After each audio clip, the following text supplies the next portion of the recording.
اور آج کے درمیان ہم نے ووریا یا ووریا یا اوریا اس موضوع پہ مزید چھان بین کی ہے، اور رابطے ہیں فلسطین سے بھی، اور جو ایک قاری ہیں بڑے مشہور پاکستان کے شاکر قاسمی صاحب، جن کی تلاوت مجھے بہت پسند ہے، ان کی بھی کیسٹس میرے پاس مکمل تھی، وہ بھی سنی ہیں۔ حافظ مظفر احمد صاحب کی طرف سے بھی تفصیلی خط ملا ہے جس کے علمی پہلو پر بحث ہے، تو یہ بہت فائدہ ہو گیا ہے۔ یہ یاد رکھیں، الٹی پیش کیا ہوتی ہے، کیا مقصد ہے۔ الٹی پیش دراصل میں نے کہا تھا حذف، واو حذف کو ظاہر کرتی ہے، مگر وہ کہتے ہیں یہ حذف جو ہے یہ واو کے ظاہری طور پر نہ ہونے کے معنوں میں ہے، مگر پڑھی جاتی ہے۔ حذف سے یہ مراد نہیں ہے کہ واو کی جو آواز ہے وہ بھی غائب ہو جائے گی۔ پہلے زمانوں میں جب قرآن کریم لکھا گیا تو اس وقت واو کے درمیان اور دوسرے لفظ کے حرف کے درمیان واو نہیں ڈالی جا گئی، اور احتراماً اور ادب کے پہلو سے لوگوں نے اس کو ظاہر کرنا ابھی بھی مناسب نہیں سمجھا، لفظاً پوری طرح واو ڈال کے، تاکہ پرانے قرآن کریم کے طرز کتابت سے کوئی نمایاں فرق نہ ہو۔ ویسے تو فرق بہت سے پڑ گئے ہیں، مگر اس مضمون میں جہاں ایک حرف موجود نہ ہو داخل کرنا انہوں نے احترام کے خلاف سمجھا ہے، پرانی طرز کے احترام کے خلاف۔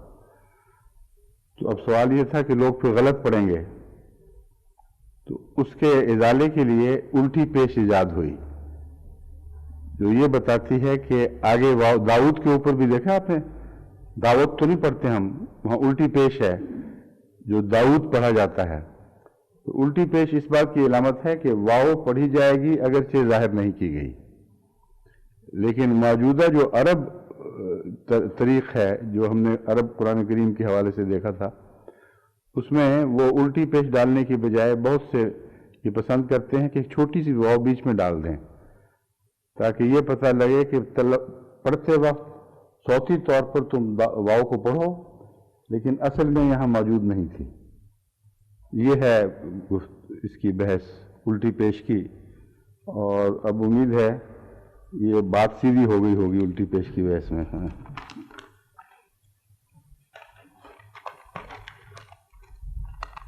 ایک میں کل جو بتا رہا تھا کیمیکل چینجز کے متعلق سمندر کے اندر،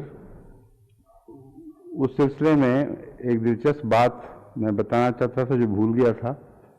جو انقلابی کام ہوا ہے وہ دو آدمیوں نے کیا ہے، ایک ہے وہ کیا نام تھا اس کا، رشین اوپرین آئی اوپرین، ہاں اوپرین، اور دوسرا ہالڈین انگریز، نہیں وہ بات کا ہے، ہاورٹس جو ہے امریکن ہے، وہ بعد میں آیا ہے۔ پہلے دو جنہوں نے بنیادی کام کیے ہیں وہ اوپرین اور ہالڈین، اور ہالڈین پیدا ہوا ہے 92 میں اور 64 میں فوت ہوا ہے، اور اوپرین 94 میں پیدا ہوا ہے اور 80 میں فوت ہوا ہے۔ تو اس نئے علمی انکشاف کے جد امجد ہیں یہ دونوں،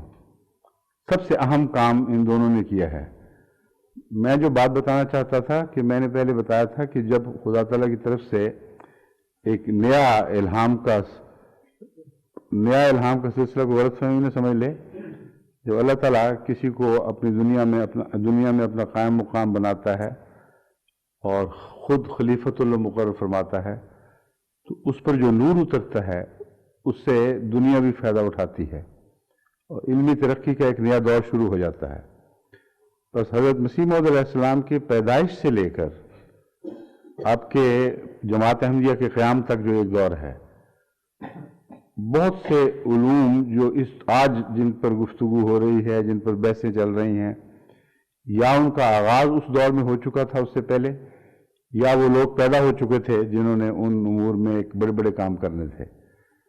بس وہ جو 100 سال گزرے ہیں ان میں بہت سے نئے علوم بھی پیدا ہوئے، بہت سے نئے علوم کو پرکھنے کے لیے، ان کی کنت تک پہنچنے کے لیے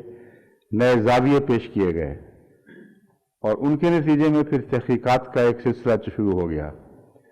تو جو انقلاب آفرین تحقیقات ہیں وہ ہمارے اس پہلے 100 سال سے تعلق رکھتی ہیں. لوگوں کا اندازہ اب یہ ہے کہ زیادہ تر اگلی صدی انہی تحقیقات کو آگے بڑھائے گی، اور کوئی گوشہ ایسا بظاہر دکھائی نہیں دیتا جو ایک نئی انقلاب آفرین بات دنیا کے سامنے پیش کی جائے. یہ تو آنے والا وقت بتائے گا، مگر یہ قطعی بات ہے کہ تمام اہم امور جن کا انسان سے تعلق ہے ان پر انقلاب آفرین دور آئے ہیں، جو حضرت مسیح موعود علیہ السلام کی پیدائش لے کر اب تک یہ سلسلہ جاری رہا ہے. اس تحقیق میں نے یہ بھی ذکر کیا تھا کہ اس کا ذکر ملتا ہے کثرت سے سلیکون کا بھی، کلے کا بھی، اور یہ بھی بتایا تھا کہ سمندر میں بہت ہلکی مقدار ہونے کی وجہ سے وہ جو مستقل آگے بڑھنے والا عمل ہے وہ ان کیمیا میں جاری نہیں ہو سکتا. اس سلسلے میں جو تحقیق ہوئی تھی، شاید میں نے ذکر کیا تھا کہ نہیں، بتایا تھا میں نے اس کا برنل کے متعلق.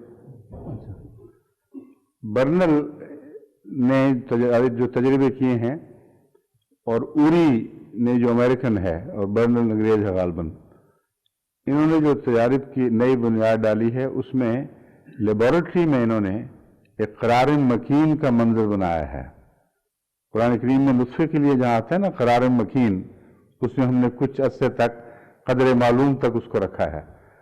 تو انہوں نے پرانے زمانے کا تصور کر کے کہ یہ فضا ہوگی، یہ چیزیں اویلیبل ہوں گی، زندگی کے جو جراثیم ہیں ہر قسم کے وہ مارنے کے بعد کہ ان کا بیچ میں دخل نہ رہے، خالصتاً ان آرگینک کیمیکل سے اور ان میٹل سے جو وہاں موجود زمانے میں، ان گیسوں سے جو اس زمانے میں موجود تھیں، تقریباً وہی پروپورشن بنائی جو سمندر میں پائی جاتی ہے، لیکن اس میں پھر کچھ تبدیلیاں بھی کی. ایک چیز جو اس سے پتہ لگی ہے وہ یہ ہے کہ مسلسل بمبارڈمنٹ کے نتیجے میں انہوں نے جو کیمیکل تبدیلیاں دکھائی ہیں ٹیوبس کے اندر، ان سے 35 امینو ایسڈز نکلے ہیں جو آگے زندگی کی اینٹیں بنانے میں مفید ثابت ہو سکتے تھے. لیکن ایک اور دلچسپ بات جو کل بیان کرنی بھول گیا تھا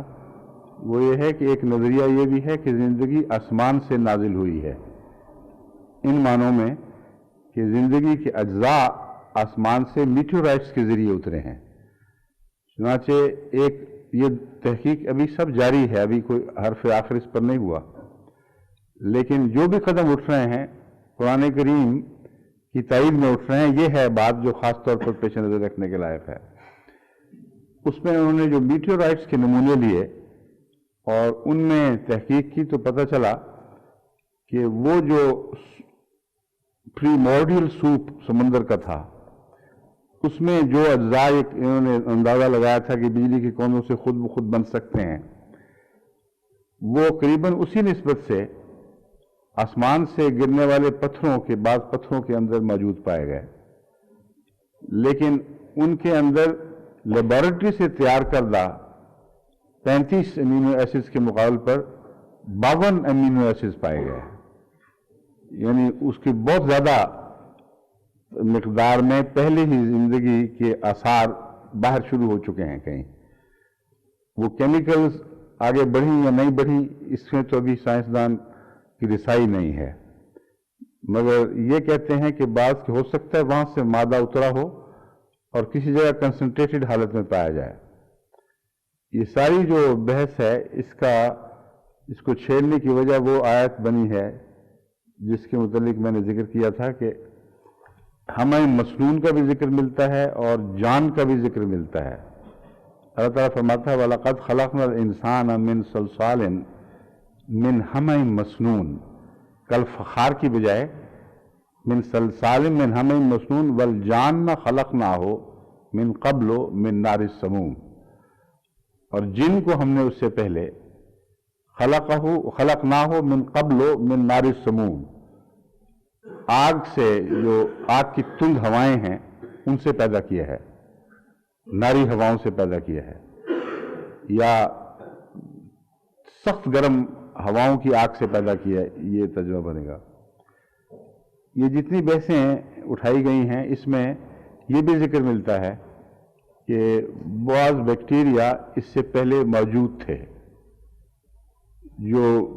برکس بنتی ہیں زندگی کی ڈی این اے، وہ تو بہت کمپلیکیٹڈ، بہت زیادہ ترقی یافتہ صورت ہو جائے جب کیمیا کی تب بنتی ہیں۔ آغاز کی بحث صرف ہو رہی ہے یہاں۔ آغاز کی بحث میں جب انہوں نے تحقیقات کی ہیں تو پتہ چلتا ہے کہ بعض بیکٹیریا جو آگ سے براہ راست گرمی لیتے تھے وہ پہلے سے موجود تھے، اور پری مورڈیل سوپ جو سمندر میں تھا وہ اس وقت تک آگے ترقی کر ہی نہیں سکتا تھا جب تک گاڑا نہ ہو، کیونکہ وہی سائنسدان جس کا میں نے ذکر کیا برنل مثلاً، وہ کہتا ہے کہ یہ ریورسیبل پروسیس جاری رہے گا، اور اگر یہ جاری رہے تو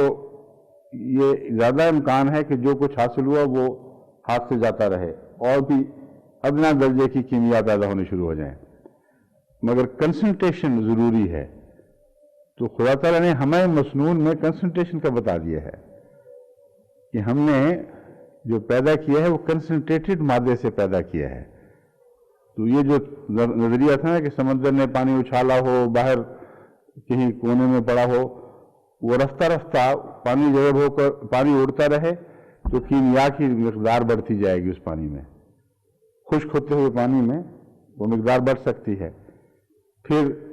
جو کیٹالیٹک ایجنٹ کے طور پر سلیکان کی ضرورت تھی وہ بھی موجود، کلے بھی وہاں موجود۔ تو جو پروسیس ہوا ہے وہ کسی خاص الگ جگہ میں جو محفوظ رہی ہے، اور یہ تصویر جو نطفے کی قرآن کریم نے کھینچی ہے اس سے بہت مشابہ ہے۔ اللہ تعالیٰ فرماتا ہے سلالہ کو ہم نے پھر قرار مکین میں رکھا ہے۔ آیت نکالیں ذرا، ایک ایسی جگہ جو محفوظ ایک طرف پڑی رہی ہے، کونا ایک ایسا جو جہاں امن رہا ہے، جہاں اور زیادہ ارد گرد کے حالات کے اثر نہیں پہنچتے تھے۔ تو وہ ظاہر بات ہے کہ وہ ماں کے پیٹ کی طرف اشارہ ہے، مگر ماں کے پیٹ میں جو کچھ ہو رہا ہے یہ چونکہ زندگی کے کروڑ سال کی تصویریں ہیں جو بنتی ہیں اندر، اور بڑی تیزی کے ساتھ بنتی چلی جاتی ہیں، اس لیے یہ جو خدا تعالیٰ نے تصویر کھینچی ہے یہ اس موقع پر یاد آتی ہے کہ ایک قسم کا قرار مکین اس وقت بھی میسر آیا جب سمندر کے پانی میں ہلکی مقدار میں کیمیا کو کنسنٹریٹ کرنے کی خاطر سمندر کے پانی کو حکم ہوا ہے، اس نے اچھالا ہے ان کو ایک ایسی جگہ جو موزوں تھی، جہاں ضرورت کی دوسری چیزیں موجود تھیں، وہاں کنسنٹریشن ہوئی ہے، اور پھر جب وہ سوکھ گئی ہے مٹی تو پپڑیوں میں بدلی ہے۔ پپڑیوں کی سطح پر ایڈزارپشن کے نتیجے میں پھر اگلے کیمیکل پروسیس جاری ہوئے ہیں۔ تو یہ پورا مضمون اب میں امید ہے پورا تو نہیں، اس پہ تو تحقیق جاری، بہت کتابیں لکھی جا رہی ہیں، ہمارے سائنٹسٹ کو چاہیے اب اس موضوع میں آگے قدم بڑھائیں۔ الم نخلقکم من ماء مہین، کیا ہم نے تمہیں ایک حقیر سے پانی سے، مہین جو انسگنیفیکنٹ ہو، اس میں کوئی قابل ذکر چیز نہ ہو، ایسے پانی سے پیدا نہیں کیا؟ اب مہین اس پتلے پانی کو بھی کہا جا سکتا ہے جو سمندر میں تھا اور انسگنیفیکنٹ تھا، کیونکہ واقعہ یہ ہے کہ ماں کے پیٹ میں نطفہ بننے کے بعد تو انسگنیفیکنٹ نہیں رہتا، مگر ایک پہلو سے رہتا ہے۔ انسانی آنکھ اس زمانے میں جو دیکھتی تھی اسے حقیر سا ذلیل سا پانی دیکھتی تھی، تو وہ درست ہے، لیکن اگر سائنٹیفک نظر سے دیکھا جائے تو وہ پانی انسگنیفیکنٹ نہیں ہے، وہ بہت ہی پیچ در پیچ سائنسی کرشموں کا نتیجہ ہے، ایسے سائنسی کرشمے جن میں بہت زیادہ باریکیاں پائی جاتی ہیں۔ یہاں فرمایا ہے الم نخلقکم من ماء مہین، اس آیت میں نطفے کا ذکر نہیں ہے، صرف ماء مہین کہہ کے فرمایا فجعلناہ فی قرار مکین الی قدر معلوم، ایک خاص قدر معلوم تک جو تقدیر مقررہ تھی ہم نے اس کو ایک محفوظ کونے میں ایک جگہ رکھا ہے، اور قدر بتاتی ہے کہ اس میں تبدیلیاں مراد ہیں، کیونکہ قدر کے مضمون میں تقدیر کے ذریعے تبدیلیاں پیدا کرنا اور نئی اس کو خلقت عطا کرنا اس میں شامل ہے۔ اگلی آیت بھی اسی طرف اشارہ فرما رہی ہے، فَقَدَرْنَا فَنِعْمَ الْقَادِرُونَ، ہم نے پھر اس کو قدر کیا، فَنِعْمَ الْقَادِرُونَ، کیا ہی حیرت انگیز تبدیلیاں پیدا کرنے والے ہیں ہم۔ یعنی یہ آیات عام معنوں میں تو لطفے پر چسپاں ہوتی ہیں، دوسری جگہ اس سے ملتی جلتی آیت اسی مضمون کی آگے موجود ہے، ہاں لیکن ضرورت نہیں اب۔ لیکن میں یہ بتا رہا ہوں کہ ان آیتوں کو پڑھیں تو اس زمانے کا انسان تو نہیں سمجھ سکتا ہوگا کہ کیا ہو رہا ہے، لیکن بین ہی اس مضمون پر صادق آ رہی ہیں جو ہمارے زیر بحث ہے۔ اور سنی تو بات رہ گئی، ہاں وہ جنی والا مسئلہ بھی ہے۔ ایک تو یہ بات مجھے بہت پسند آئی تھی ان کی بات، دو باتیں جو بھی دو تین باتیں تھیں، یہ جنی صاحب ماشاءاللہ بڑے زیرک انسان معلوم ہوتے ہیں، اور اسی لیے میں نے کہا تھا یہ قصہ کیا ہے، جنی کون ہے، پہلے زیادہ ذکر نہیں سنا تھا ان کا۔ تو مولانا دوستوں صاحب نے لکھا ہے کہ یہ حضرت مسلم ماؤد نے 6 جون 1922 کو مجلس عرفان کے دوران علامہ جنی ابن جنی کی بہت تعریف فرمائی تھی، تو حضرت مسلم ماؤد کو بھی پسند تھے۔ ابن جنی کی کتاب خصائص آپ نے فرمایا، ابن جنی کی کتاب، یہ خصائص جو ہے وہ خصائص کبریٰ نہیں ہے، یہ اور خصائص ہے، اس کا نحو سے تعلق ہے۔ خصائص بڑی لطیف کتاب ہے، اور آداب اللغت العربیہ میں بہت ہی اعلیٰ درجے کی کتاب ہے، اس کے مصنف نے عربی زبان اور دین کی بڑی خدمت کی ہے۔ تو یہ تو ہیں علامہ ابن جنی، لیکن جن کا نہیں پتہ لگا کہ کہاں سے آیا ہے وہ۔ ایک انہوں نے تحقیق کی ہے ہمارے پرائیویٹ سیکرٹری صاحب نے، منیر احمد صاحب نے، منیر جاوید صاحب نے، انہوں نے ایک جن شہر نکالا ہے، جنی نام کا ایک شہر، وہ ہے سینیگال میں، مالی میں۔ مالی جو ہے پہلے سینیگال اور مالی ایک ہی بڑا وسیع ملک تھا، اکٹھا تھا، اور جنی اس زمانے میں ان کا دارالخلافہ تھا، دارالحکومت ہوئی، ہاں۔ وہاں سے ان کا خیال ہے کہ ہو سکتا ہے جنی سے یہ، چونکہ ان کے متعلق آتا ہے ان کے والد غلام تھے، والد غلام تھے، تو اس لیے بعید نہیں کہ جنی شہر سے، یا اس زمانے میں ان غلام پکڑ کے لے جائے جاتے تھے عرب دنیا میں بھی دوسری دنیا میں بھی، تو ان کے والد جنی شہر سے آئے ہوں اس لیے جنی کہلاتے ہوں، تو کوئی بعید نہیں، یہ ٹھیک ہو سکتا ہے۔ اعوذ باللہ من الشیطان الرجیم، بسم اللہ الرحمن الرحیم، لا یغرنک تقلب الذین کفروا فی البلاد، متاع قلیل ثم مأواہم جہنم وبئس المہاد۔ جو لوگ کافر ہوئے تجھے ان کا شہروں میں پھرنا، آزادانہ پھرنا، تقلب، دھوکے میں نہ ڈال دے۔ متاع قلیل، ایک تھوڑی سی متاع ہے، عارضی فائدے کی چیزیں ہیں۔ ثم مأواہم جہنم، پھر ان کا آخری ٹھکانہ جہنم ہوگا، اور بہت ہی برا ٹھکانہ ہے۔ آل عمران 197۔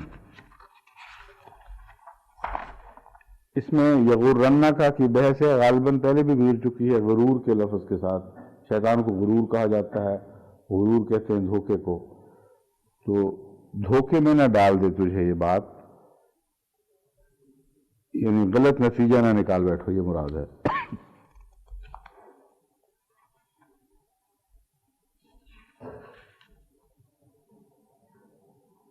غرہ فلان فلانن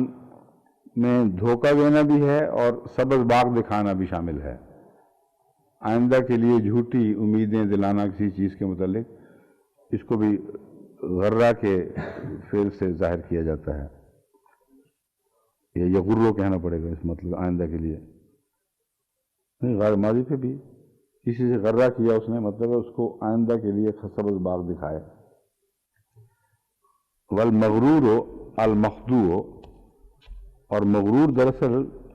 دھوکہ خوردہ انسان کو کہتے ہیں، اس لیے یہ بھی ایک دلچسپ بات ہے کہ جو مغرور ہیں ان کے نام کے اندر ہی ان کا دھوکہ داخل ہے، سوائے اس کے کہ اللہ اپنی مرتبوں کے علم کے نتیجے میں ایک بڑائی کا دعویٰ کرے،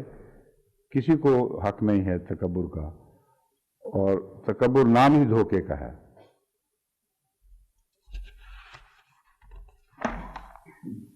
تقلب قلب الشیء تصریفہ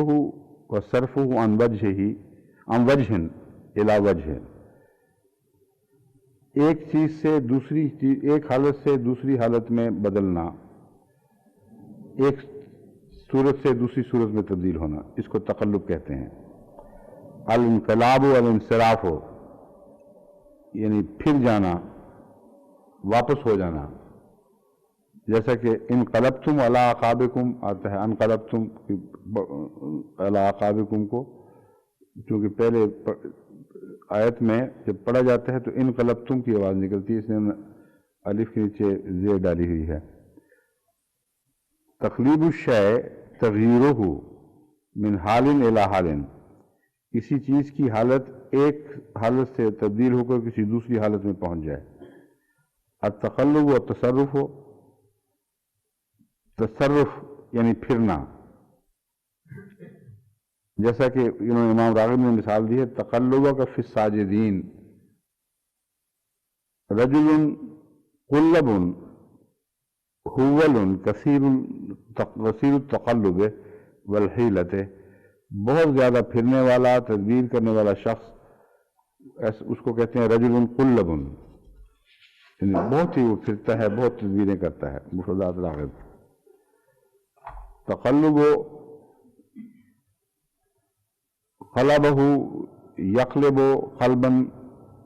حولہ عن وجہہ، اس کی حالت تبدیل کر دی۔ قلب الردا، چادر الٹ دی۔ قلب الارض، کھیت زمین میں ہل چلایا اور الٹ پلٹ کر دیا اس کو۔ تقلب الشیء تحول عن وجہہ، اس کی حالت غیر کر دی، تبدیل کر دی، ہو کر دی نہیں ہوگی یہاں تو، یہ تقلبہ جو ہے لفعل، اس میں ہونے کا معنی پایا جاتا ہے، اور تحولہ میں تبدیل ہو گئی، کسی کی حالت تبدیل ہو گئی، حالت غیر ہو گئی، دونوں جگہ لفظ تقلبہ آئے گا۔ وہ شے تقلب کر گئی، تحول عن وجہہ، تقلب عن فراشہ، وہ پہلو بدلتا رہا، علی فراش، اپنے بستر پر پہلو بدلتا ہے، اس کو بھی تقلب کہتے ہیں۔ ہوا یہ تقلب فی اعمال السلطان، امور سلطانیہ کے بجاوری میں وہ بہت دوڑتا پھرتا رہا۔ قلب اللہ فلان الیہ توفاہ، قلبہ جب کہا جاتا ہے اللہ کو نے فلاں کو قلب کر لیا تو مراد ہے اس کو وفات دے دی۔ یہ باقی ساری صورتیں قرآن کریم کے حوالے میں سے پیش کی گئی ہیں، غریب القرآن نے یہ سب حوالے اکٹھے کیے ہیں، ان کی تفصیل میں جانے کی ضرورت نہیں ہے۔ قد نرا تقلب وجہک فی السماء بھی دیا ہوا ہے، اور دوسرا تتقلب فیہ القلوب والابصار یقلب اللہ اللیل والنہار، مراد ان سب آیات سے جن میں تقلب کا لفظ پایا جاتا ہے یا قلب کا، وہی بنیادی معنی یہ آیت اپنے اندر سمیٹے ہوئے ہیں کہ کسی کا الٹ پلٹ ہونا، بدلنا، چلنا پھرنا، متحرک ہونا، کاموں میں مصروف ہونا، اور حالت غیر ہو جانا، تکلیف محسوس کرنا، بستر میں کروٹیں بدلنا، تو یہ سارے تقلب کے مختلف پہلو ہیں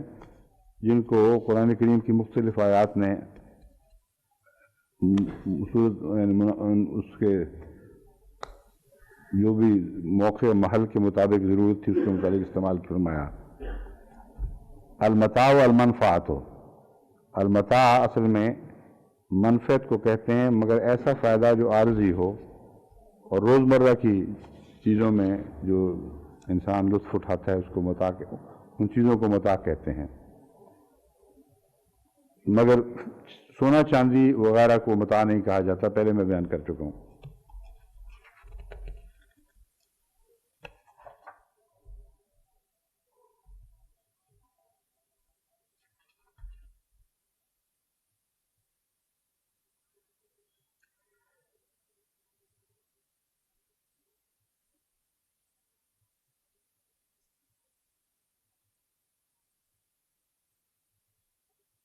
لفظ متع کو بھی انہوں نے لیا ہے مفردات راغب نے، مگر شیعہ مفہوم کے مطابق نہیں۔ یہ روشنی ڈالی ہے کہ لفظ متع کا جو لفظ آتا ہے کہیں کہیں اس کا کیا معنی ہے اصل میں۔ متع اس مال کو کہتے ہیں جو باقاعدہ شادی شدہ عورت کو طلاق دے کر اس کی جو عدت کا زمانہ ہے اس کے خرچ کے طور پر دیا جاتا ہے۔ تو یہ جو لفظ متع ملتا ہے بعض احادیث میں بھی، بعض دوسری جگہ، جس سے شیعوں نے ایک متع کا ایک نیا عقیدہ بنا لیا ہے۔ حضرت امام راضی لفظ متاع کے اندر اس کا ذکر اس طرح کر دیتے ہیں، امام راغب راضی نے امام راغب، کہ وہ مسئلہ بھی ساتھ ہی حل ہو جاتا ہے۔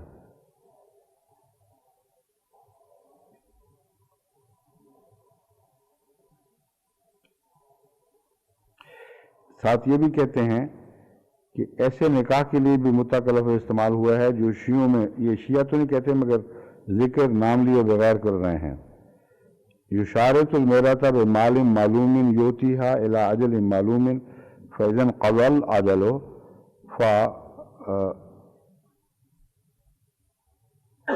فارقها من غیر طلاق۔ کہتے ہیں یہ جو چلا ہے سلسلہ، اس کے لیے بھی متع کا لفظ استعمال ہوتا ہے کہ کسی عورت سے یہ طے کر لیا جائے کہ فلاں مدت تک کے لیے میں نکاح کرتا ہوں، اور معین مدت جب وہ گزر جائے تو جو حق مہر کے کا عذر رکھ کر جو رقم بھی طے کی جائے وہ دے دی جائے، اور اس صورت میں طلاق نہیں ہوگی بلکہ اس کو چھوڑ دینا ہی، مدت کا اپنے انجام کو پہنچ جانا ہی اس معاہدے کے اختتام کا اعلان ہوگا۔ یہ دراصل شیعہ متع کی تعریف ہے جو امام راغب نے فرمائی ہے۔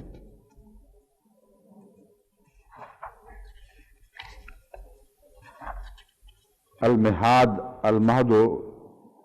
اس چیز کو کہتے ہیں جو بچے کے لیے تیار کی جاتی ہے۔ فی المہد وکہل آتا ہے نا قرآن کریم میں، فی المہد سبیہ بھی ہے۔ المہد والمہاد والمکان الممہد المعطع، ہموار اور تیار کی گئی جگہ کو مہد کہتے ہیں، جیسا کہ قرآن کریم نے آج جعل لکم الارض مہدا فرمایا ہے۔ مہدت لک حیاتہ وسویتہ، حیاتہ ہے، حیاتہ وسویتہ، میں نے اسے مہیا کیا، برابر کیا۔ مہدت لہ تمہیدا، میں نے اس کے لیے خوب چیز کو ہموار کیا اور تیار کیا۔ انتہد السنام، اگر کوہان برابر ہو جائے تو اس کے لیے عرب کہتے ہیں۔ تو سیری، اب یہ جو بحث ہے اس میں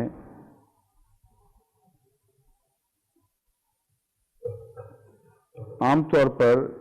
یہ بحث اٹھی ہے تمام تفاسیر میں کہ کیا مراد ہے، کون کافر ہیں جن کے متعلق یہ ذکر ملتا ہے، کافر ہیں، مشرک ہیں، کون لوگ ہیں۔ بہت سے مفسرین یہود کا ذکر کرتے ہیں معین طور پہ، کہتے ہیں یہود مال دولت والے تھے اور کھلے بندوں پھرتے تھے، اور ان کے متعلق ہے کہ ان کا پھرنا تمہیں کوئی تکلیف نہ دے۔ اور بعض کہتے ہیں کفار مکہ تاجر لوگ تھے، وہ بڑی آزادی کے ساتھ تجارتیں کرتے پھرتے تھے، اور اس سے مسلمانوں کو تکلیف پہنچتی تھی کہ یہ تو دشمن دین بھی ہیں، دشمن خدا بھی ہیں، پھر بھی ان کو یہ آزادانہ تجارتوں کے موقع مل رہے ہیں اور یہ فائدے اٹھا رہے ہیں۔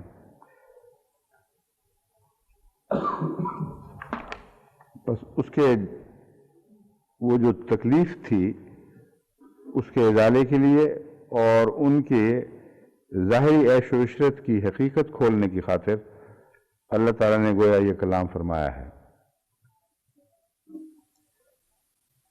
تفسیر کبیر راضی میں لکھا ہے لا یغرنک میں مخاطب کون ہے؟ اس بارے میں دو آراء ہیں۔ اول مخاطب حضور ہیں اور مراد امت ہے۔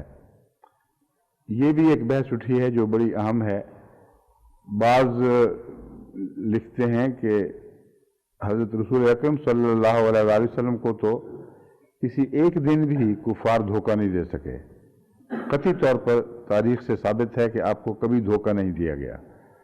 تو پھر قرآن کریم میں اللہ تعالیٰ یہ کیوں فرما رہا ہے کہ تجھے دھوکہ نہ دے دے؟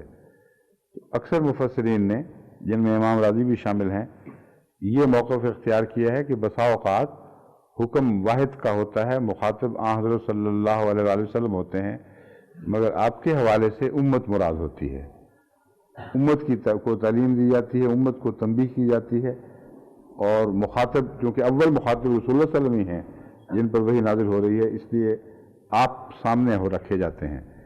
مراد یہ نہیں ہے کہ نعوذ باللہ رسول اللہ صلی اللہ علیہ وسلم میں خدا تعالیٰ ان احتمالات کو دیکھتا ہے، ان خطرات کو دیکھتا ہے جن کو دور کرنے کی خاطر وہ خدا تعالیٰ نے خصوصیت سے کوئی نصیحت فرمائی ہے۔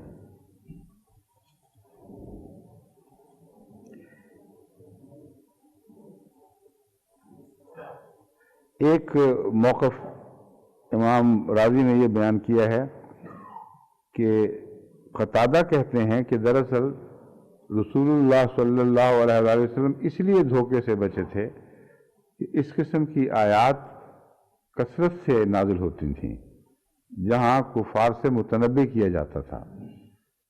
تو کہتے ہیں نا فور وارنڈ فور آرمڈ، وہ مضمون کہتے ہیں صادق آتا تھا کہ چونکہ پہلے تنبیہ موجود تھی اس لیے آپ اس کے خلاف مسلح تھے اور دفاع کی طاقت رکھتے تھے۔ وہ کہتے ہیں اس آیت کا، اس مضمون کا ثبوت اس آیت میں ملتا ہے وَلَوْلَا ثَبَّتْنَاكَ لَقَدْ كِدْتَ تَرْكَنُ إِلَيْهِمْ شَيْئًا قَلِيلًا، کہ اگر ہم تجھے تیری تثبیت نہ کرتے، تجھے ثبات قدم عطا نہ فرماتے اور تجھے سنبھالتے نہ، تو ہو سکتا ہے کہ تو کچھ نہ کچھ رفتہ رفتہ ان کے موقف کی طرف سرکتا جاتا، بس اللہ تعالیٰ نے تجھے ہمیشہ سنبھالے رکھا ہے۔ اس آیت کا یہ ترجمہ یہ کرنا کہ تنبیہیں دے کر کے سنبھالا ہے، میرے نزدیک درست نہیں ہے، کیونکہ ثبت نامے وہ آسمان سے جو ثبات قدم اترتا ہے، وہ اپنے موقف پر پوری طرح قائم رہنے کے لیے جو دلوں کو قوت عطا ہوتی ہے وہ مراد ہے، وارننگ نہیں ہے۔ تو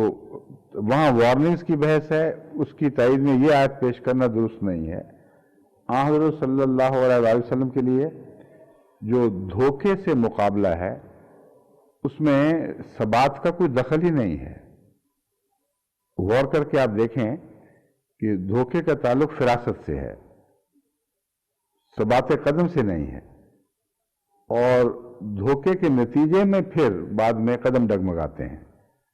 اور انسان لغزش کھاتا ہے۔ تو یہ آیت ہے، یہ ثبات قدم سے تعلق رکھنے والی آیت ہے۔ دھوکے کا جواب یہ ہے کہ اللہ تعالیٰ نے حضرت صلی اللہ علیہ وآلہ وسلم کو وہ نور عطا فرمایا تھا جو خوب اچھی طرح لوگوں کو پہچانتا تھا، مومنوں کو بھی، منافقوں کو بھی، کافروں کو بھی، ان کی پیشانی کی علامتوں سے آپ پڑھ لیتے تھے۔ اس لیے یہ نور فراست تھا جس کے متعلق اللہ تعالیٰ فرماتا ہے کہ مومن اللہ کے نور سے دیکھتا ہے، بس اس میں ثبات قدم کے مضمون کا کوئی تعلق نہیں ہے۔ ثبات قدم ہوتا ہے دشمنوں کی یلغار کے نتیجے میں، دشمنوں کے ایسی دھمکیوں کے نتیجے میں جس سے معلوم ہوتا ہے کہ اب مسلمانوں کے، ان مومنوں کے قدم اکھڑ جائیں گے، وہ غالب آ جائیں گے، ان کی تالیاں اور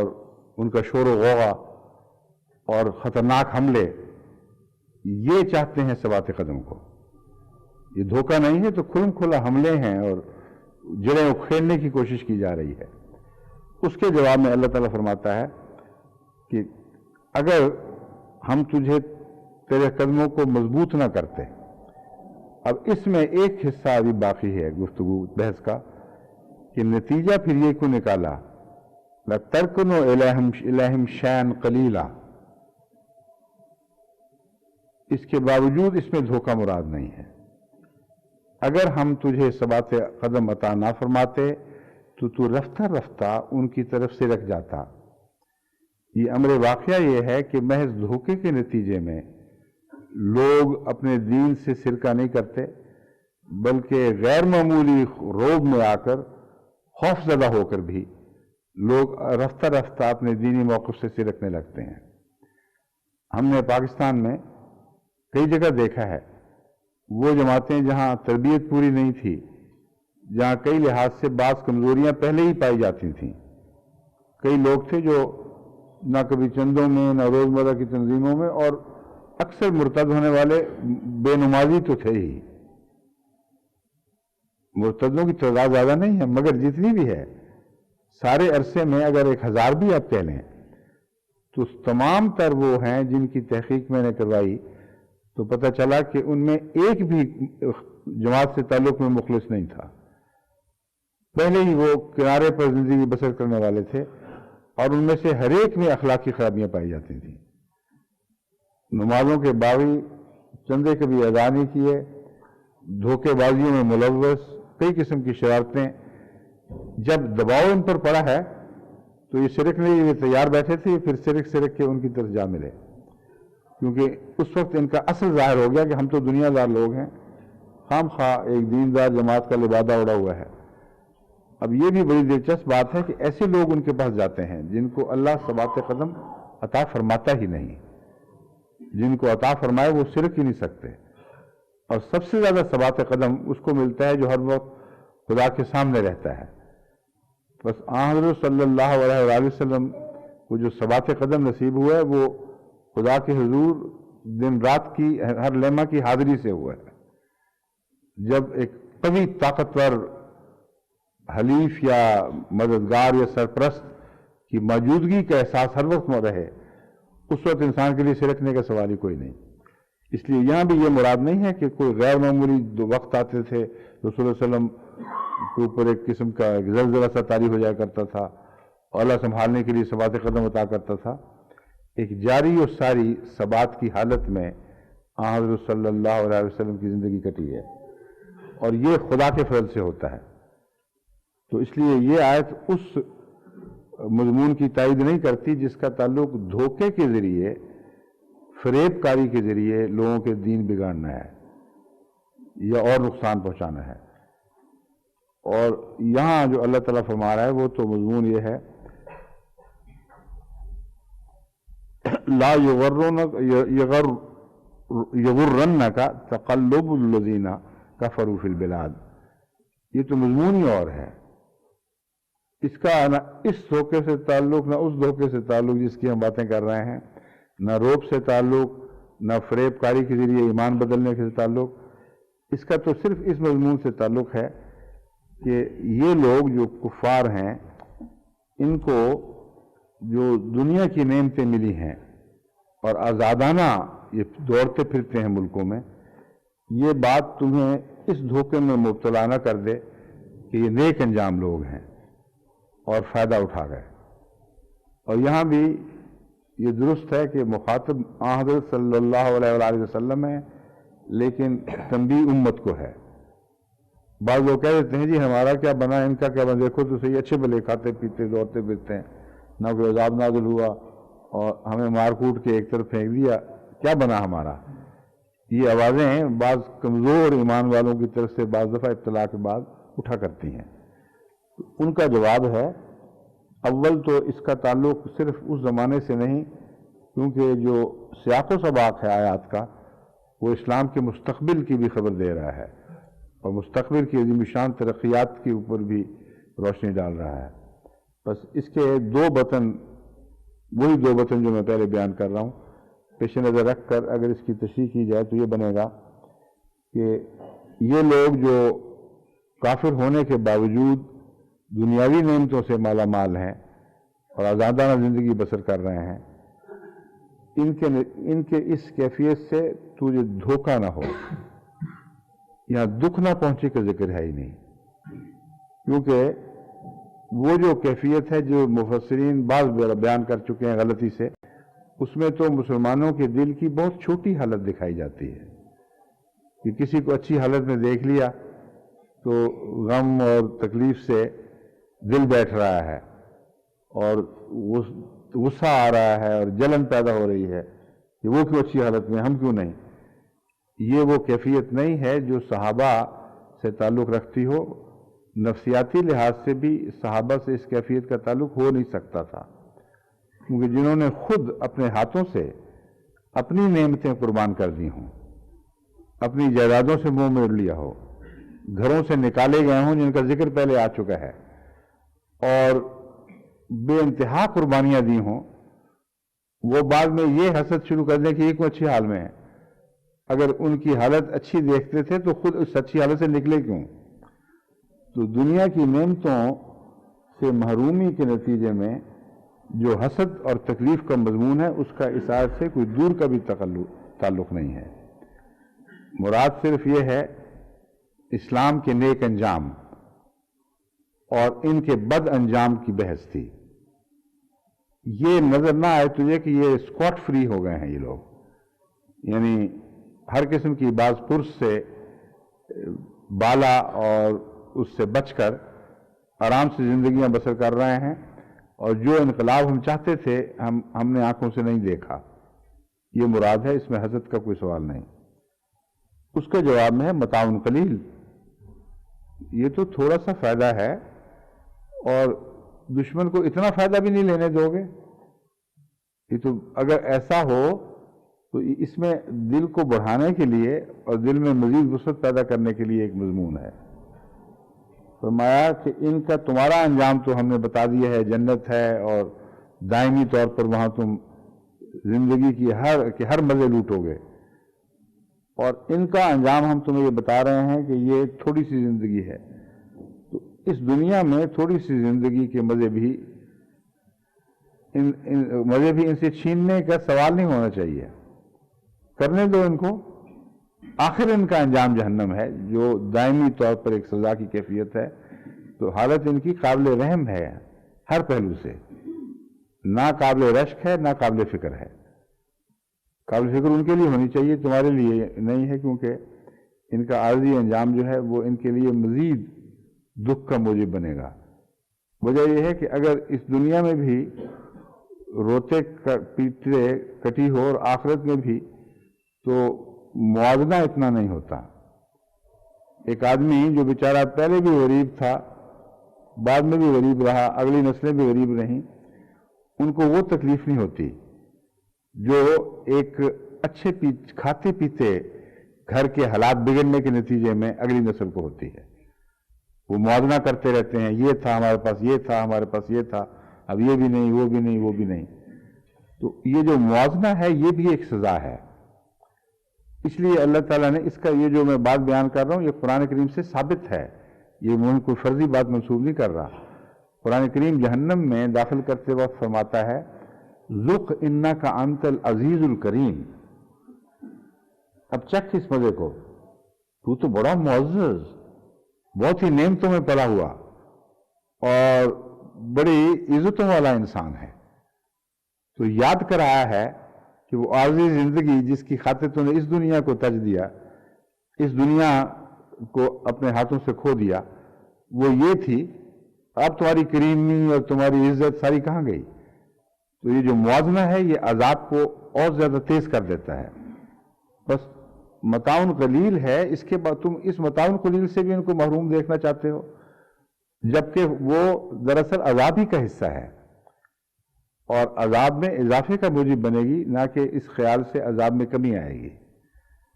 اب وہ لوگ جو اچھے حال سے برے حال میں جاتے ہیں، ان کے اچھے حال کی یادیں ان کو کوئی بھی فائدہ نہیں پہنچاتی، روتے ہی رہتے ہیں اور تکلیف بڑھتی ہے۔ جو برے حال سے اچھے حال میں جاتے ہیں ان کی موجیں ہی موجیں ہوتی ہیں، وہ یاد کرتے ہیں ہنستے ہوئے، کبھی ہمارا یہ حال تھا، ہمیں 2 وقت کی روٹی میسر نہیں تھی، یہ حال تھا، ہم لفٹوں کے لیے انگلیاں اٹھاتے پھرتے تھے، اور اب خدا نے کھانے دیے، گھر دیے، موٹریں عطا کی وغیرہ وغیرہ، تو وہ بات کی تبدیلی ان کے حالات کو اور زیادہ اچھا بنا کے دکھاتی ہے۔ تو اس لیے یہ وہ موازنے ہیں جو اس میں پیش نظر ہیں۔ دوسرا بطن اس کا یہ ہے کہ آئندہ زمانے کی خوشخبریاں ہیں۔ اللہ تعالیٰ فرماتا ہے یہ لوگ جو دوڑتے پھریں گے اور کامیابیاں حاصل کریں گے، شہروں میں اور ملکوں میں ان کی آزادانہ جد و جہد اور دنیا پہ قبضے کرنا،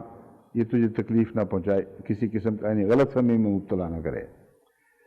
وجہ اس کی ہے کہ حضرت صلی اللہ علیہ وآلہ وسلم کو قرآن کریم ہی میں ان قوموں کے عروج کی خبریں دی گئی تھیں اور بڑی وضاحت کے ساتھ دی گئی تھیں، یہاں تک کہ یاجوج ماجوج کی شکل میں ان کو موج در موج تمام دنیا پر قابض دکھایا گیا۔ تو ایسی حالت میں کہیں یہ غلط فہمی نہ ہو کہ اس دنیا میں بھی یہ اس حالت میں یعنی ان کا انجام آخری غلبے کا انجام ہے، یہ غلط فہمی دور کرو، کیونکہ آخری غلبے کا انجام صرف اسلام کے لیے مقدر میں ہے، اور دین محمد مصطفیٰ صلی اللہ علیہ وسلم کے آخری غلبے کی راہ میں یہ کوشش، یہ ان کی ترقیات ہرگز روک نہیں بنے گی، اور جب یہ ختم ہوں گی تو متاع قلیلی دکھائی دیں گی، اور دنیا میں بھی ان کے لیے بعد میں ایک جہنم کا سا منظر ہوگا۔ تو واقعہ یہ ہے کہ وہ قومیں جنہوں نے بہت ترقیات کی ہیں، جب وہ ہاتھ سے جاتی رہتی ہیں تو مڑ کر دیکھتے ہیں تو متاع قلیل ہی نظر آتی ہے ان کو۔ اسپین میں دیکھیں کیا ہوا ہے مسلمانوں سے، 800 سال کی موجودگی کے بعد، جس میں سے 500 سال بڑی شان اور شوکت کی حکومت ہے، اس عرصے کے بعد جب وہ گیا ہاتھ سے تو اب جا کے دیکھیں متاع قلیل کے سوا کچھ دکھائی نہیں دیتا، نہیں تو آنن فانن آیا اور گیا، اور جو موجود ہیں وہ اب دندناتے پھرتے ہیں۔ تو یہ کیفیت آخری مقابلے میں اس طرح نہیں ہوگی، یہ خوشخبری دی جا رہی ہے۔ آخری مقابلے میں اسلام بہرحال غالب آئے گا، اور یہ جو عارضی ان کے غلبے ہیں دنیا پر، جو دنیا داریوں کے، یہ سب ختم کر دیے جائیں گے۔ اور جہنم کا لفظ دنیا کی حالت پر بھی اطلاق پاتا ہے، اس لیے یہ ترجمہ کرنا غلط نہیں ہے، دنیا میں بھی جہنم نصیب ہوا کرتی ہے۔ اگلی آیت۔ اب ہمارے پرائیویٹ سیکرٹری صاحب کا ایک مشورہ تھا کہ اس سورت کو اسی رمضان میں ختم کرنے کے آثار بظاہر دکھائی نہیں دے رہے اب، اس لیے کیوں نہ کل کے درس کو بھی اسی سورت کے درس میں شامل کر لیا جائے اور اسی رمضان میں اس کو ختم کرنے کی کوشش کی جائے۔ نہ صرف یہ ہمارے ہاں کہتے ہیں، کوئی بات کہتے ہیں حکیم نے کہا ہے تمہیں، حکیم سے مراد ایک حکمت والے کا بھی ہے۔ تو میں پوچھنا چاہتا ہوں کہ کس حکمت والے نے آپ کو مشورہ دیا ہے کہ لازم ہے کہ ضرور اسی رمضان میں ہم اس سورت کو ختم کریں؟ کوئی تو بڑی پیاری سورت ہے، چلنے دیں جتنا چلتی ہے، یا ہماری سورت تو چلتی رہے گی، ہماری کوشش جتنا اس کا ساتھ دے سکتی ہے ہمیں چلتے رہنا چاہیے، اور کل کے مضمون کو بدلنا نہیں چاہیے، کیونکہ کل مجھے یقین یہ جو آیات ہیں باقی مجھے خیال ہے کہ ایک درس میں تو ویسے ہی ختم نہیں ہو سکتا، یہ بحث ختم ہو ہی نہیں سکتی، اس لیے جو باقی ہے انشاءاللہ وہ اگلے سال سے ہی اللہ تعالیٰ سے نیک توقعات رکھتے ہیں۔ اس آیت کی تلاوت تو نہیں کی میں نے سر؟ اعوذ باللہ من الشیطان الرجیم، بسم اللہ الرحمن الرحیم۔ تعوذ کی دوبارہ ضرورت تو نہیں ہوتی، مگر وقفہ چونکہ پڑ جاتا ہے اس لیے حرج بھی کوئی نہیں۔ اعوذ باللہ من الشیطان الرجیم، بسم اللہ الرحمن الرحیم۔ لیکن الذین اتقوا ربهم لهم جنات تجری من تحتها الانہار خالدین فیہا نزلا نزلا من عند اللہ وما عند اللہ خیر للابرار۔ میں نے بسم اللہ کی تلاوت کی ہے، میں اکثر یہ کرتا ہوں، غلط فہمی میں دور کر دوں کہ بسم اللہ تو قرآن کریم کی ہر سورت کے شروع میں ہے سوائے سورہ توبہ کے۔ تو حضرت مسلم موعود کا بھی یہی موقف تھا کہ جہاں بسم اللہ درج نہ ہو وہاں اس کو پڑھنے کی ضرورت نہیں، تعوذ کرو اور قرآن کریم کی جس آیت سے شروع کیا ہے بغیر بسم اللہ پڑھے اس کو پڑھنا شروع کر دو۔ اور عام طور پہ عربوں میں بھی یہی طریق ہے، ہمارے علمی شافی صاحب بھی جب پڑھتے ہیں تو وہ بغیر بسم اللہ کے پڑھتے ہیں، لیکن میں بسم اللہ اس لیے پڑھتا ہوں کہ میرے نزدیک ہر سورت کا عنوان ہے جس کا ہر آیت سے تعلق ہے، اور وہ غالب ہے اس کا مضمون ہر آیت اور اس کے ہر حصے پر، کیونکہ رحمان اور رحیم کے اسماء جو ہیں یہ مائیں ہیں ہر دوسری صفات کی، ہر دوسرے تمام اسماء کی۔ دوسرا، قرآن رسول اللہ صلی اللہ علیہ وسلم نے ویسے نصیحت فرمائی ہے کہ ہر چیز سے پہلے بسم اللہ پڑھ لیا کرو، تو قرآن کریم کے اندر داخل کے طور پر نہ صحیح، اس تبرک کے طور پر کہ بسم اللہ پڑھنا ہر کام میں جب اچھا ہے تو اس میں بھی کیا حرج ہے۔ اس لیے میں یہ وجہ ہے کہ جو میں بسم اللہ پڑھتا ہوں، لیکن اگر کوئی نہ پڑھے تو اعتراض کوئی نہیں۔ حضرت مسلم موعود مجھے جہاں تک یاد ہے کبھی کبھی پڑھا کرتے تھے، لیکن بات کا جو مسلسل طریق ہے بڑی عمر میں جو ثابت ہے وہ یہی تھا کہ قرآن کریم کی عام تلاوت میں جب تک آغاز نہ ہو سورت کا آپ بسم اللہ نہیں پڑھا کرتے تھے۔ لیکن الذین اتقوا ربہم لہم جنات تجری من تحتہا الانہار، لیکن جن لوگوں نے اپنے رب کا تقوی اختیار کیا ہے، لہم جنات تجری من تحتہا الانہار، ان کے لیے ایسے باغات ہیں جن کے دامن میں، نیچے سے مراد باغوں کے نیچے تو انڈر گراؤنڈ پانی مراد نہیں ہے، کیونکہ یہ خطرناک چیز ہے، میں اس لیے اس کا ترجمہ ان کے دامن میں کہتا ہوں۔ تحتا کے لفظ کے نیچے دامن بھی آتا ہے، کیونکہ جو سب سوائل واٹر ٹیبل اونچی ہو جائے تو درختوں کی جڑوں کو کھا جاتی ہے، اس لیے اگر وہ معنی لیا جائے کہ ایسے جنات ہیں جن کے نیچے، ان کی سطح کے بالکل نیچے پانی بہہ رہا ہے، تو یہ بہت خطرناک چیز ہے، اس سے تو ساری جنات اجڑ جائیں گی۔ اس لیے جنات کے دامن میں نہریں بہتی ہیں اور سب سوائل واٹر مراد نہیں ہے، تو ایسے باغات ہیں جن کے دامن میں ہمیشہ نہریں بہتی ہیں، خالدین فیہا، وہ بھی اس میں ہمیشہ رہیں گے۔ نزلا من عند اللہ، وہ اللہ تعالیٰ کی طرف سے مہمانی ہے، یہ ان کی مہمان نوازی ہے۔ وما عند اللہ خیر للابرار، اور اللہ کے پاس جو کچھ بھی ہے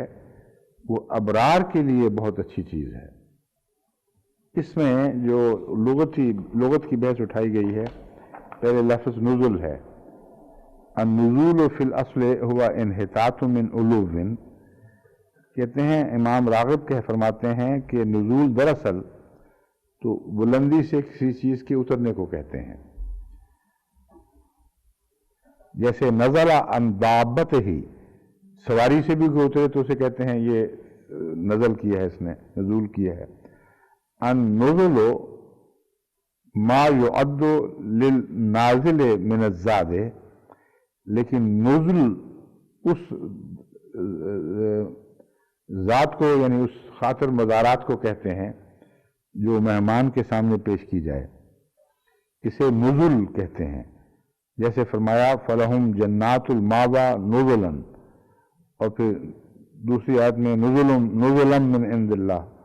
نزلا من غفور الرحیم، یہ آیتیں ہم اکثر تلاوت کرتے ہیں۔ ذالک خیر نزلا ام شجرۃ الزقوم۔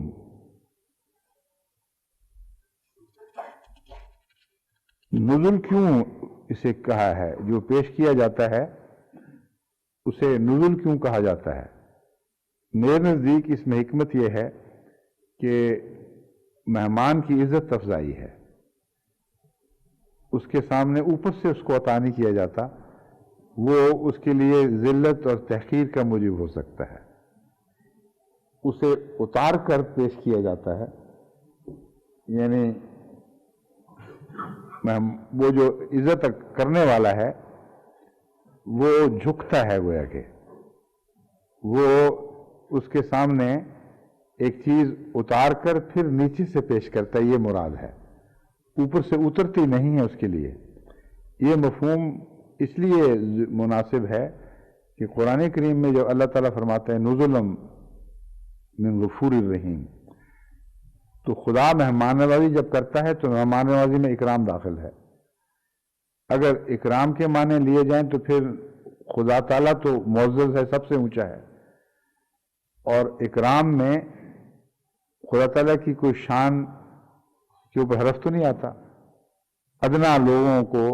کے سامنے جھک کر کے چیز پیش کرنا جس طرح مہمان نوازی کی جاتی ہے، تو یہاں میں سمجھتا ہوں کہ نزول میں اس کے طرز عمل کی طرف اشارہ ہے جو میزبان ہے، وہ اترتا ہے اپنے منصب سے اور مہمان کی عزت کی خاطر اس کو اس طرح پیش کر رہا ہوتا ہے کہ وہ قبول کرے گا تو میری عزت افزائی ہوگی۔ تو یہ معنی نزول میں داخل ہیں اور خدا تعالیٰ کی شان کے خلاف نہیں بلکہ شان کو بڑھانے والے ہیں۔ خدا تعالیٰ میں بھی اپنے بندوں کے لیے توبہ کے لیے جھکنا اور ان کی حالتوں میں نیچے اترنا، انا عند ظن عبدی بی کا مضمون یہ صاف بتا رہا ہے کہ خدا تعالیٰ خود اپنے بندوں کے لیے اترتا ہے۔ لیلۃ القدر میں خدا کا نیچے اتر آنا یہ اس کی تخفیف نہیں ہے بلکہ خدا کی اکرام کی کرم کی شان ہے۔ جتنا زیادہ انسان کسی کی خاطر اپنے اخلاق حسنہ کی وجہ سے اس کے اس طرح خاطر کرے گویا کہ وہ ایک معزز چیز ہے، تو اس کو معزز بنانے والے کی ذلت نہیں ہوا کرتی۔ تو نزول میں سمجھتا ہوں رسول وہ جو محاورہ ہے نا مہمان کا کی خدمت، اگر اوپر سے اتارنا مراد ہوتی تو اس کے منہ پہ مارنے والی بات ہے، میزبان کے ایٹیچیوڈ کی طرف اشارہ زیادہ ہے، وہ اس طرح پیش کرتا ہے جیسے وہ جھک گیا ہے، اور یہی نظر آتا ہے مہمان نوازی میں، اس کی جان یہی ہے۔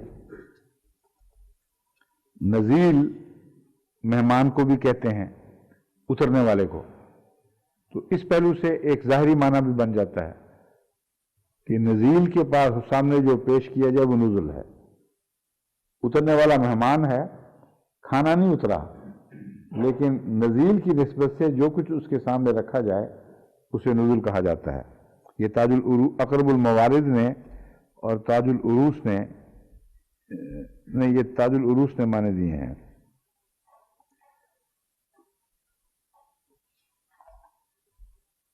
ابرار کون ہیں؟ البر اے توسع فی فعل الخیر۔ حضرت امام راغب نے اس بحث میں یہ بات اٹھائی ہے کہ دراصل بر خشکی کو کہتے ہیں، سمندر کے مقابل پر خشکی، اور زمین جو پھیلی پڑی ہے اس کو بر کہا جاتا ہے۔ یہاں جہاں بھی قرآن کریم میں لفظ بر آیا ہے وہاں وسعت کے معنی پائے جاتے ہیں، اور ایک انہوں نے ذکر تو نہیں کیا مگر بچھنے کے معنی بھی پائے جاتے ہیں۔ چنانچہ بر کا لفظ قرآن کریم میں ماں باپ سے احسان کے لیے بھی استعمال ہوتا ہے اور خدا کے تعلق میں بھی استعمال ہوتا ہے۔ ماں باپ سے برم بوالدہ مثلا، وہ اپنے ماں باپ کے سامنے بچھا رہتا تھا، یعنی ان کی تواضع ان کی خاطر میں کوئی کمی نہیں کرتا تھا، ان کے سامنے عاجزی اختیار کرتا تھا۔ اور لیس البر ان تولوا وجوہکم کی آیت میں وَلَن تَنَالُوا الْبِرَّ حَتَّى تُنْفِقُوا مِمَّا تُحِبُّونَ، یہ وہی مادہ ہے، بر عمومی استعمال ہوا ہے۔ اور حضرت امام راغب نے بھی اس آیت کو لفظ بر کی بحث میں بھی استعمال کیا ہے، یعنی لفظ بر اور بر اگر مصدری حالت میں دیکھے جائیں تو ان دونوں کے معنوں میں نیکیاں داخل ہیں، عاجزی بھی داخل ہے، ماں باپ کے ساتھ احسان کا سلوک بھی داخل ہے، اور خدا تعالیٰ سے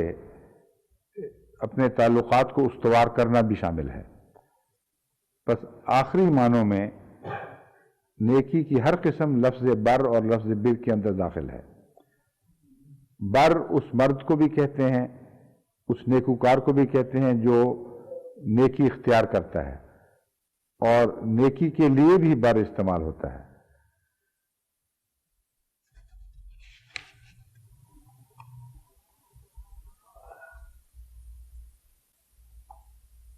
تاج العروس میں ہے کہ اس کے معنی دراصل وسعت کے ہیں۔ وسعت والے مفہوم کی پیش نظر قرۂ عرض کو بر کہا گیا ہے، اور یہ لفظ شفقت، احسان اور صلہ رحمی کے معنوں میں بھی مشہور ہو گیا ہے۔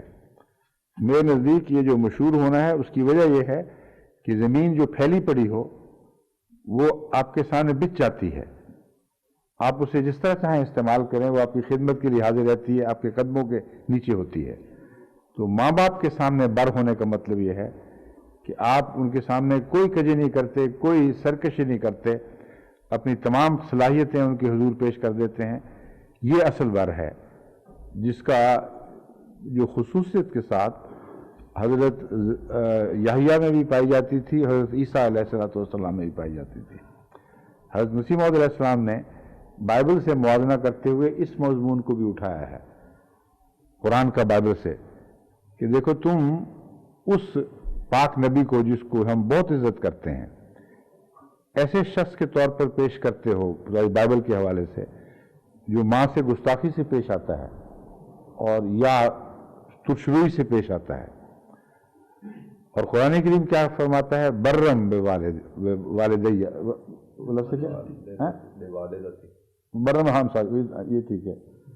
والدین نہیں تھے، وہاں والدتی ہے، برم بوالدتی، کہ میں تو اپنی ماں کے حضور جھکا رہتا ہوں ہمیشہ، اور عاجزانہ اس کے سامنے بچھا ہوا ہوں۔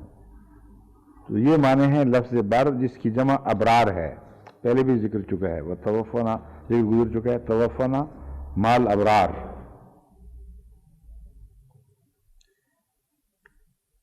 امام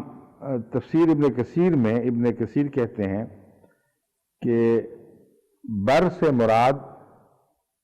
حسن سلوک اتنا زیادہ ہے اس نیکی میں کہ یہ ترجمہ کرنا درست ہے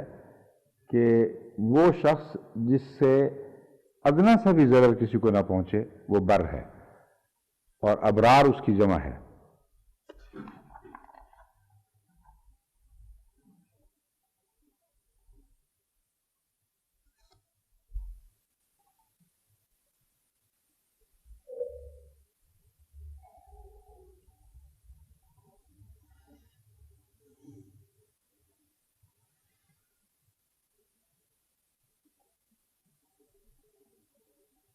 وہ جو مہمانی والا پہلو ہے اس کا تفسیریں ذکر کرتی ہیں، روح المعانی میں ہے کہ یہ اللہ تعالیٰ کے لطف کے معاملے کا اظہار ہے کہ ان کی عزت افزائی ہوگی جنت میں۔ ابن مسعود سے روایت ہے کہ کسی بھی نفس کے لیے خواہ وہ نیک ہو یا بد، موت کے سوا کوئی چارہ نہیں۔ اگر وہ نفس نیک ہے تو اس کے لیے بہتر ہے، اللہ تعالیٰ فرما چکا ہے وَمَا عِندَ اللَّهِ خَيْرٌ لِلْأَبْرَارِ۔ یہ تو وہی ترجمہ ہی ہے، کوئی خاص تفسیری پہلو تو نہیں ہے اس میں۔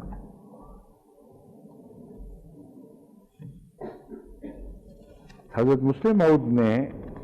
ایک نہایت لطیف نقطہ اٹھایا ہے مہمان نوازی کے تعلق میں،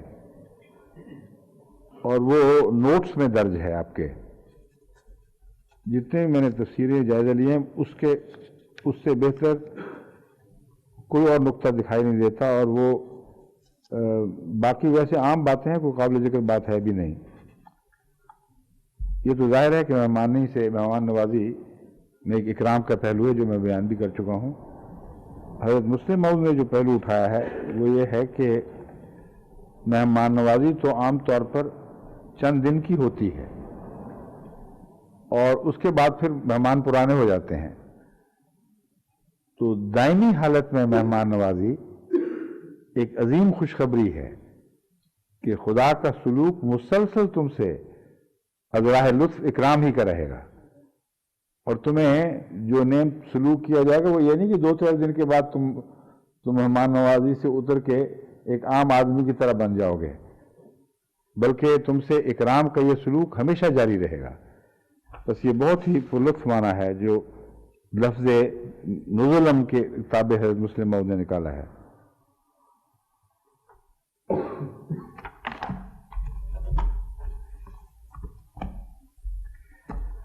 لیکن الذین اتقوا ربهم لهم جنات تجری من تحتها الانہار خالدین فیہا نزلا من عند اللہ وما عند اللہ خیر للابرار۔ ان لوگوں کے تقابل میں جو ان کا سلوک، جن سے خدا تعالیٰ کا سلوک کا ذکر ملا ہے بحیثیت ان کے انجام کے، ماواہم جہنم و بئس، وہ جہنم میں ہوں گے اور بہت ہی برا ٹھکانہ ہے۔ یہ فرمایا وہ لوگ جو اللہ اپنے رب کا تقوی اختیار کرتے ہیں ان کے لیے جنات ہیں جن کے دامن میں نہریں بہتی ہوں گی، وہ ہمیشہ اس میں رہیں گے۔ نزل من عند اللہ وما عند اللہ خیر للابرار۔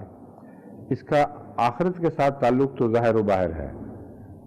اور یہ وہ مضمون کا دھاگا ہے جو کھلا کھلا چل رہا ہے مسلسل۔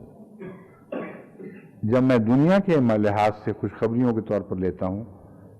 تو اس سے میں یہ نتیجہ نکالتا ہوں کہ اسلام کا جو غلبہ ہوگا بالآخر وہ دائمی ہوگا۔ اس کے بعد کسی اور قوم کو، کسی اور مذہب، کسی اور دین کو پھر غلبہ نہیں ہوگا، اور جو لوگ بگڑیں گے، اگر بگڑیں گے، اور لازماً ہر ایک نے بگڑنا ہے بالآخر، تو وہ اسی دین کے اندر اس غلبے کی حالت میں بگڑیں گے، لیکن ان کی سزا کے طور پر بھی کوئی اور قوم ان پر غالب نہیں آئے گی، بلکہ خدا ان کی پھر صف لپیٹ دے گا۔ اور قرآن کریم میں جو پیشگوئیاں ملتی ہیں ان کی تشریح احادیث میں موجود ہے، اس سے یہ قطعی طور پر ثابت ہے کہ جب اسلام کو ایک دفعہ عالمی غلبہ نصیب ہو جائے گا تو وہ ہمیشہ ان جنتوں میں رہیں گے، سوائے اس کے کہ پھر اللہ تعالیٰ ان کی صف لپیٹنے کا فیصلہ کر لے۔ یہاں عبد کے معنی محدود کرنے پڑیں گے، یہ فرق ہے جو پیش نظر رہنا چاہیے۔ اخروی جنت میں عبد کا معنی ہمیشگی ہے، اور دنیاوی جنت میں عبد سے مراد اس معلوم وقت میں جسے ہم زمانہ کہتے ہیں، اس زمانے میں قیامت تک کے لیے جو دور ہے اسے ہم عبد کہیں گے۔ تو وہ ہمیشہ کے لیے مراد یہ نہیں ہے کہ اس کے بعد بھی وہ بد کردار لوگ بھی جو آخر پہ ہوں گے ان کے لیے بھی جنت کی خوشخبری ہے۔ مراد یہ ہے کہ غلبہ اسلام جب ایک دفعہ آخر پہ آ جائے گا تو تمام زمانوں پر محیط ہوگا، اور پھر اس میں کبھی کوئی تبدیلی نہیں ہوگی۔ تو یہ تو ایسی مجھے قطعی بات دکھائی دیتی ہے جسے اپنے آمنے سامنے دیکھ رہا ہوں، اس میں کوئی شک کی کوئی گنجائش ہی نہیں ہے۔ ایک دفعہ جب اسلام کا غلبہ ہوا پھر جد و جہد اندرونی رہ جائے گی، پھر اپنے تقوی کو سنبھالنے کی باتیں ہوں گی ساری، کس حد تک ہم اندرونی جہاد میں کامیاب ہوتے ہیں، پھر تمام تر توجہات ان امور کی طرف مبذول ہونی چاہیے۔ اور اسی لیے میں بار بار توجہ دلاتا ہوں جماعت کو کہ اپنے کردار کو، اپنے اخلاق کو حضرت صلی اللہ علیہ وسلم کے پیمانوں میں ڈال ڈال کر، آپ کی صفات حسنہ کے پیمانوں سے پرکھ کر حتی المقدور کوشش کریں کہ رسول اللہ صلی اللہ علیہ وسلم کی جو پیروی ہے وہ جہاں تک توفیق ہے اس وقت تک وہ درجہ کامل تک پہنچ جائے۔ اور یہ جو سلسلہ ہے یہ پھر خود اپنے اندر ابدیت کا ایک معنی رکھتا ہے، کیونکہ وہ لوگ جو رسول اکرم صلی اللہ علیہ وسلم کی اخلاق سے مزین ہو چکے ہوں ان کے اندر بھی ایک ابدیت کا معنی پایا جاتا ہے، وہ اپنی موت تک پھر کبھی اس سے ہٹتے نہیں ہیں۔ اور حضرت مسیح موعود علیہ السلام اس کو یوں بیان فرماتے ہیں کہ روح القدس جب ایک دفعہ آ جائے تو پھر چھوڑا نہیں کرتی۔ یہ خیال غلط ہے کہ آج روح القدس آئی اور کل چلی گئی، یا روح القدس چونکہ وہاں جبرائیل کے معنوں میں آتا ہے اس کا ذکر مذکر میں ہونا چاہیے، تانیث کی بجائے تذکیر میں ہونا چاہیے۔ تو یوں کہیں گے کہ روح القدس جب ایک دفعہ آ جاتا ہے تو وہ ہمیشہ کے لیے ٹھہرتا ہے، اور وہی روح القدس ہے جو دراصل اس زمانے میں رسول اللہ صلی اللہ علیہ وسلم کی کامل پیروی کے نتیجے میں انسان کو نصیب ہو سکتا ہے۔ ہر درجے کا الگ روح القدس ہے، روح القدس ہر چیز کے مطابق تمثل اختیار کرتا ہے. بس یہ مراد نہیں ہے کہ جبریل اسی شان سے ظاہر ہوگا جس شان سے حضرت صلی اللہ علیہ وسلم پر ظاہر ہوا. نہ اس سے پہلے اس شان سے ظاہر ہوتا رہا ہے، نہ اس کے بعد اس شان سے ظاہر ہو سکتا ہے، کیونکہ ہر کے مرتبے کے اور ظرف کے مطابق اس سے سلوک ہوتا ہے. بس چونکہ حضرت محمد مسیح موعود علیہ السلام نے اپنے وجود کو کامل طور پر مٹا کے اپنا برتن اپنے وجود سے خالی کر لیا، اس لیے حضرت محمد رسول اللہ علیہ وسلم کے فیض سے جبرائیل اگر قریب ترین شان سے کسی پر ظاہر ہوا ہے تو وہ حضرت مسیح موعود علیہ السلام ہے، اور اس میں بھی برابری کا سوال نہیں پیدا ہوتا، کیونکہ فیض رساں انسان فیض یافتہ انسان کے برابر ہو ہی نہیں سکتا، یعنی فیض یافتہ انسان فیض رساں انسان کے برابر ہو ہی نہیں سکتا. حضرت رسول کریم صلی اللہ علیہ وسلم خود فرماتے ہیں ید العلیٰ خیر من ید السفلیٰ. اور حضرت مسیح موعود علیہ السلام کے متعلق جب ہم یہ کہتے ہیں کہ رسول اللہ علیہ وسلم کے قریب تر آپ کے اسوہ حسنہ کی پیروی کے نتیجے میں آپ پہنچ گئے اور ایک قسم کا مرر بن گئے، جس میں جو پاک اور صاف مرر تھا، یعنی شیشہ تھا، اس میں رسول اللہ علیہ وسلم کی تصویر دکھائی دینے لگی. تو نعوذ باللہ من ذالک ہرگز گستاخی کے معنوں میں نہیں ہے. ناممکن ہے کہ ان معنوں میں ہم رسول کریم صلی اللہ علیہ وسلم کی کسی معنوں میں حد تک کر رہے ہوں یا حضرت مسیح موعود کا درجہ بڑھانے کے شوق میں ایسی باتیں کرتے ہوں. بالکل برعکس مضمون ہے. مضمون یہ ہے کہ کوئی انسان بھی کوئی فیض پا ہی نہیں سکتا جب تک رسول اللہ صلی اللہ علیہ وسلم کے لیے اپنے شیشہ دل صاف نہ کرے. اور اس فیض کی انتہا دیکھو کہ وہ شخص جس نے تمام تر اپنے وجود کو مٹا دیا اور شیشہ دل کو کلیتاً صاف اور شفاف کر دیا، اس میں حضرت محمد صلی اللہ علیہ وسلم کی تصویر دکھائی دینے لگی. تو محسن اترتا ہے عکس میں، عکس محسن کے برابر نہیں ہو سکتا. محسن منہ پھیر لے تو عکس غائب ہو جاتا ہے، اور محسن کی وجہ سے ہی وہ عکس قائم ہے. اس مضمون سے مجھے اس عبد کے معنی بھی سمجھ آئے جو انسان کو بعد میں ملے گی. وہ اس کی ذاتی عبد نہیں ہے. ذاتی عبدیت صرف اللہ تعالیٰ کو حاصل ہے. جب تک خدا کا چہرہ ان لوگوں کی طرف ہے وہ منعکس کریں گے خدا کی صفات کو،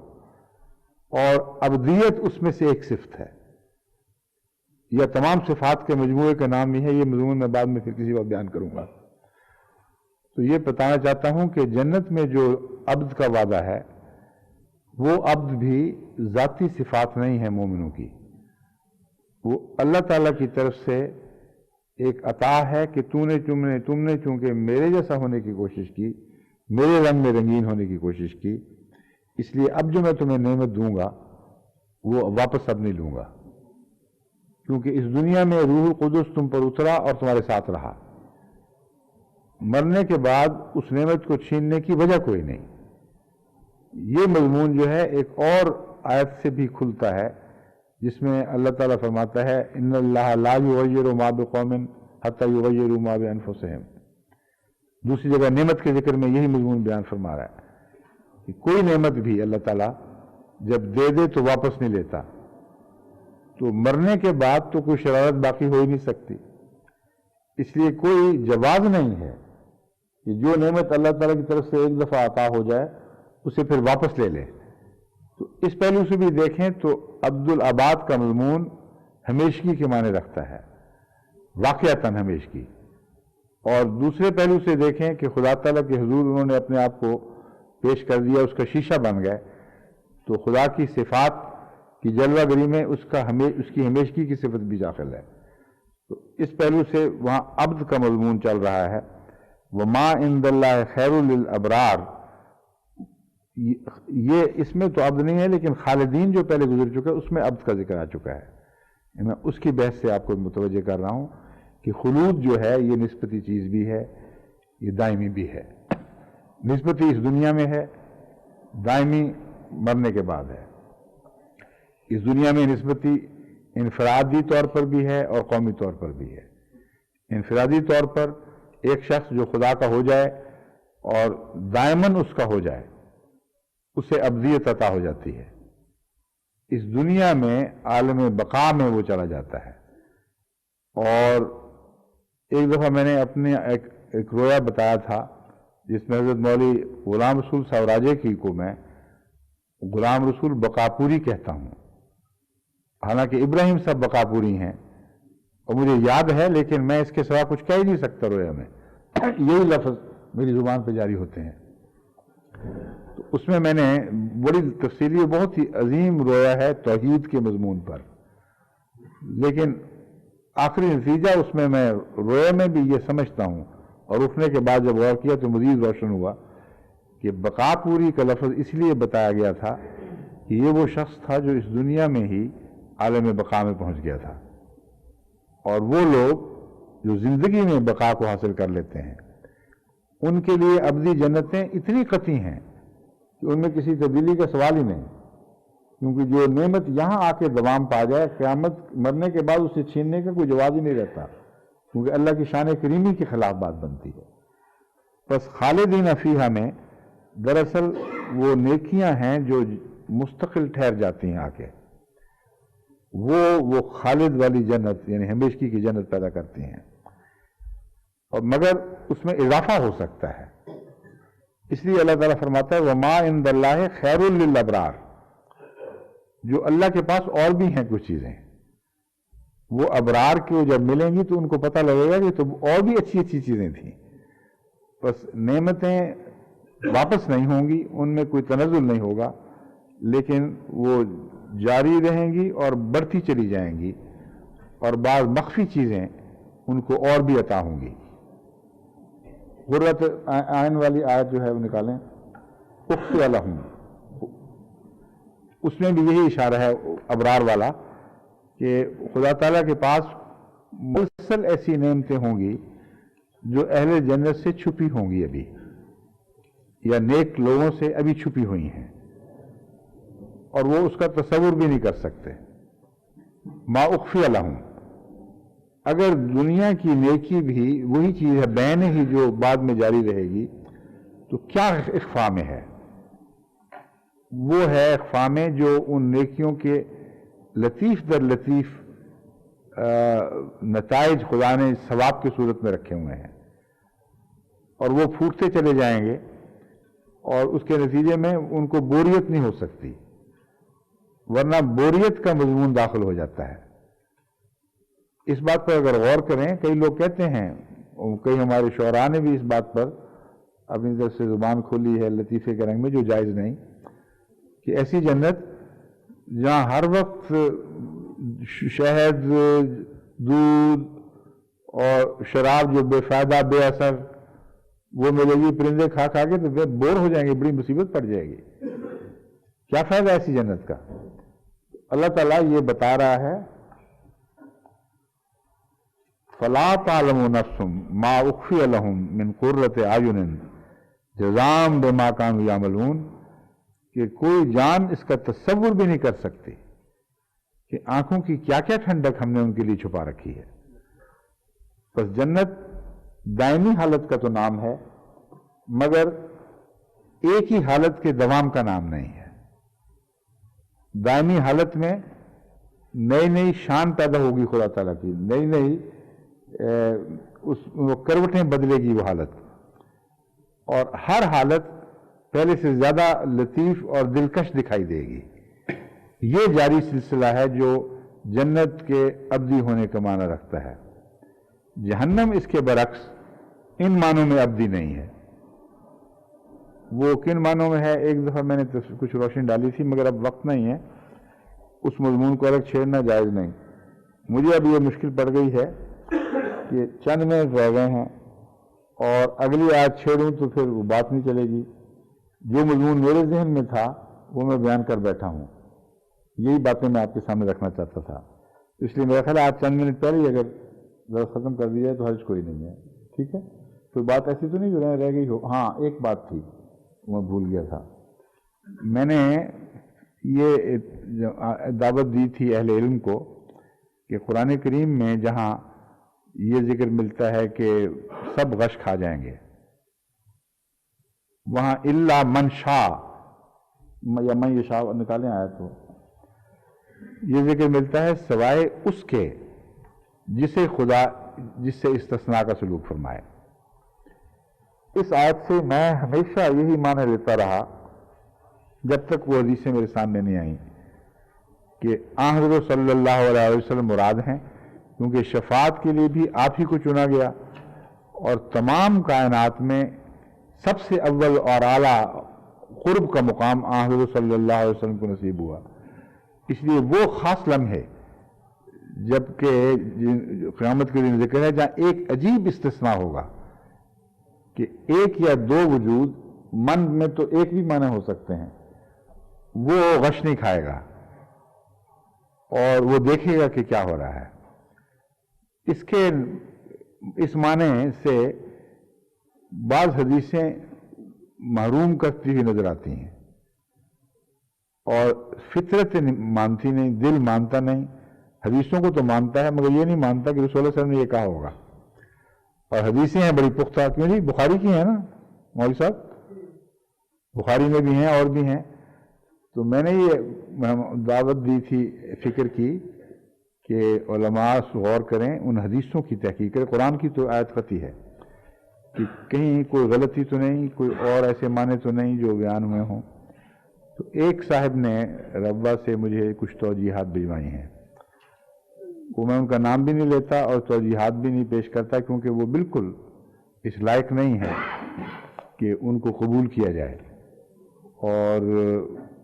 کسی صورت میں وہ ٹھیک نہیں بیٹھتی، مضمون سنوارنے کی بجائے بالآخر مضمون بگاڑ دیں گی۔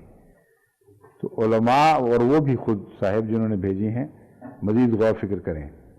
میرا یہ خیال ہے تو ہوں کہ سننے والے نے کچھ ایک غلطی کی ہے اس حدیث کے پس منظر کی وجہ سے۔ حدیث کا پس منظر یا شان نزول کہہ لیں یہ ہے کہ ایک صحابی کے متعلق بیان کیا جاتا ہے جب اس کی یہودی سے گفتگو ہوئی اور اس نے حضرت رسول کریم صلی اللہ علیہ وسلم کو سب نبیوں سے اور موسیٰ سے افضل قرار دیا، یا اس نے افضل قرار دیا یا پہلے اس نے کیا، یہ اب تفصیل میرے یاد نہیں، مگر جھگڑا یہی تھا۔